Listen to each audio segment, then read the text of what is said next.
సామెతల గ్రంథం 20వ అధ్యాయం మూలవాక్యాన్ని చదువుతాం ఇప్పుడు. సామెతల గ్రంథం 20వ అధ్యాయం. ఎన్నో వచ్చినమ్మా? ఎన్నో వచ్చిన? నిన్న వచ్చిన వాళ్ళు 12 చదువు, త్వరగా చదవాల. వినగలిగిన చెవి, చూడగలిగిన కన్ను, ఈ రెండును యెహోవా ఇచ్చినదే. మళ్ళొక డౌట్ కూడా మనకు రావద్దు. ఆత్మ సంగముతో చెబుతున్న మాట. చెవి గలవాడు వినుగాక. చెవులున్నాయో లేదో చూసుకోండి, పట్టుకొని.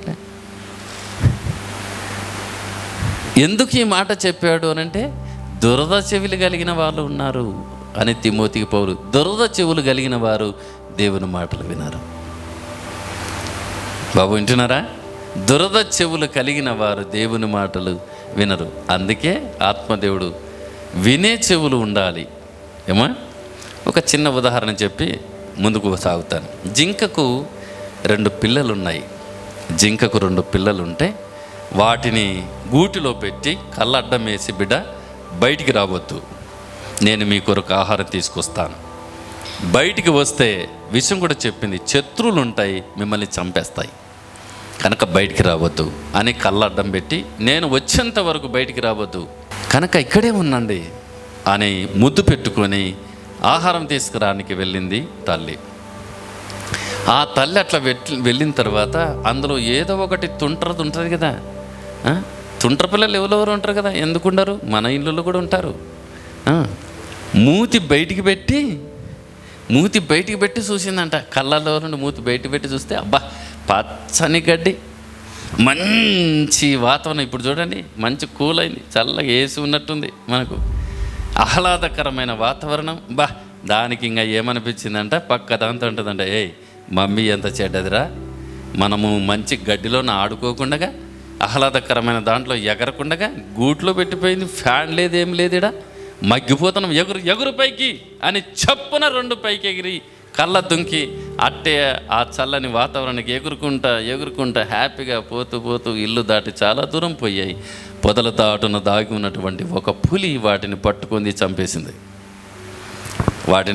చంపేసింది.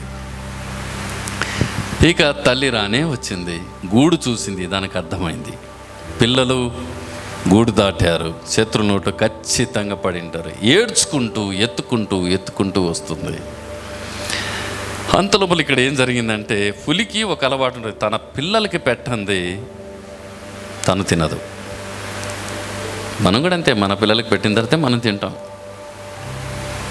అప్పుడు ఇవి ఏమన్నా తినేస్తాయేమని చెప్పి అంత దూరంలో చూస్తుంటే, అంత దూరంలో ఒక నక్క కనపడింది. నక్క కనపడింది. ఏ నక్క ఇట్రా అని పిలిచింది. పులిబావా నమస్తే అనింది. పులిబావా నమస్తే పెట్టడంలో నంబర్ 1 నక్క. మీకు తెలుసో లేదో, మనల్ని కూడా కొంతమంది వందనాలు సార్ అంటారు, ఆ తర్వాత వెనకాలే తిడతారు. ఏమండి, ఇవన్నీ అనుభవాలు మాకు. నమస్తే పులిబావా, నమస్తే అట్లా చాలు కానీ ముందుకరా, వీటికి కావిలుండు, నా పిల్లల్ని తీసుకొస్తా, వచ్చిన తర్వాత నీకు ఒక ముక్కేస్తా, తిన్నావా నీకు కథ అవుతుందంటే, అమ్మో పులిబావా నువ్వంటే నాకు గుండె దడా, నేనెట్లా తింటాను, వెళ్ళి తీసుకురాపో అని చెప్పింది. పులి అట్లా బాగానే దీని 2 చెవులు తినింది, దాని 2 చెవులు తినింది.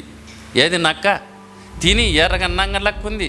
చేసినదల్లా చేసి ఎర్రగన్నంగలకు కూర్చున్నాడు అంటారు చూడండి. చేసినదల్లా చేసింది, ఎర్రగన్నంగలకు ఎట్ట కూర్చొని అంటారు చూడండి. ఎర్రగన్నంగలకు మూతి ముడుచుకొని కూర్చుంది అక్కడ.